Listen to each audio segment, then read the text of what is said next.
Victoria. A few days after my arrival, Cole takes me out to see his city. I'm excited to be outside. Until now, it's all been formal dinners with the dignitaries of Victoria, lunches with the Palafoxes, tilted conversation, and too much rich food for calorie purgers to burn off. What I need is a good training session with Naya, but a long hike in the city will do. Cole and I walk on the streets like randoms. No body armor, just half a dozen wardens blending into the crowd around us.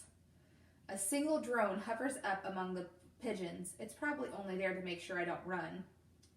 The weird thing is, I'm more free as a hostage here than as a second daughter back home. House Palafox has no special corridors or elevators, no spy dust in the air. I've always wanted to feel what it was like in Rafi's skin. But this is something she's never done, walking down a street with normal people at arm's length.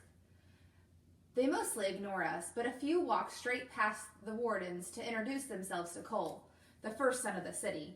He jokes effortlessly with them, using the same banter over and over, managing to sound each time like the words just popped into his head.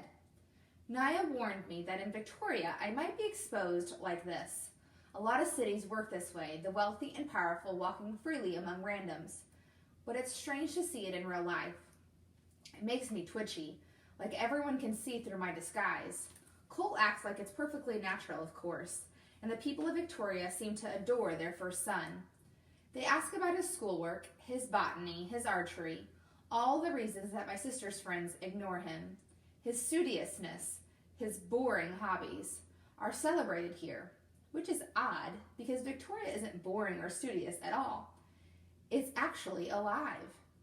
Kids zip past on hoverboards at speeds that would get them jailed back at home.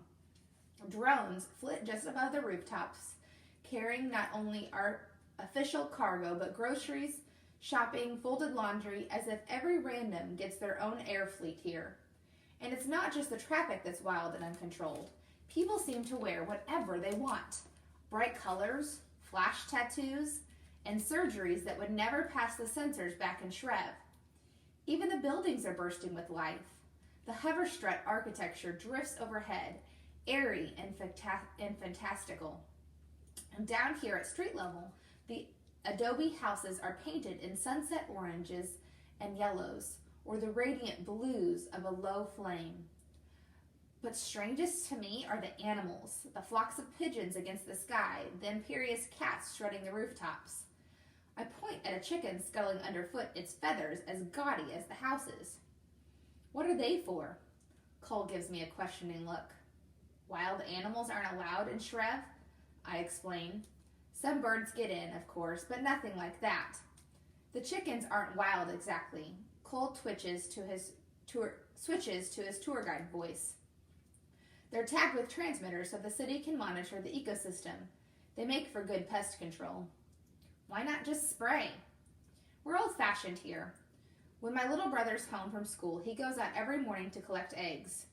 To eat? From birds that eat bugs? I shake my head. This whole city's like something from the Rusty era, or whatever was before that. The pre-Rusties, Cole says laughing. Whatever I say, but it's beautiful. His laughter fades and he gives me a curious look. Really, Rafia?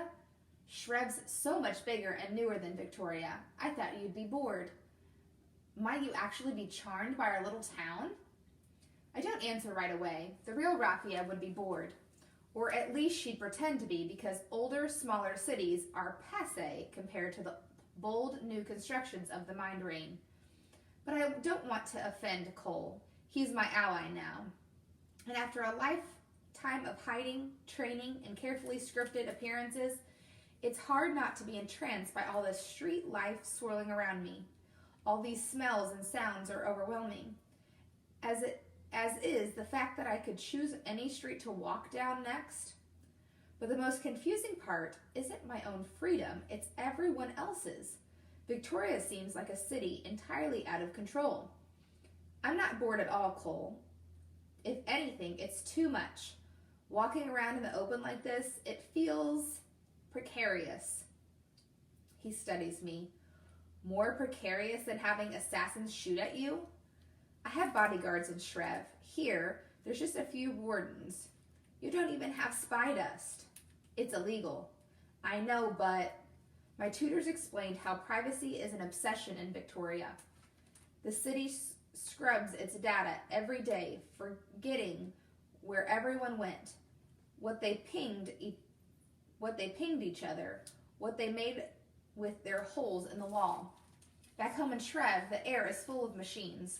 When you shine a flashlight in the dark, most of those floating specks are spy dust. Nano cameras taking 100 pictures a second in all directions, along with the tiny microphones, transmitters, batteries, and repeaters that support them. If the wardens in Shrev want to know what happened at a certain place in time, they just call it up on the city interface. They can watch from any angle, replay any sound but the softest whisper, unless Donna's people have censored it to hide my father's secrets, of course, like me. It just feels unsafe, Cole. What if there's a murderer? How do you solve any crimes? Crimes got solved before dust was invented, you know. We use DNA, fingerprints, eyewitnesses, he shrugs. And I don't know logic. Sounds like a lot of trouble when you could just watch what happened. People don't like being spied on.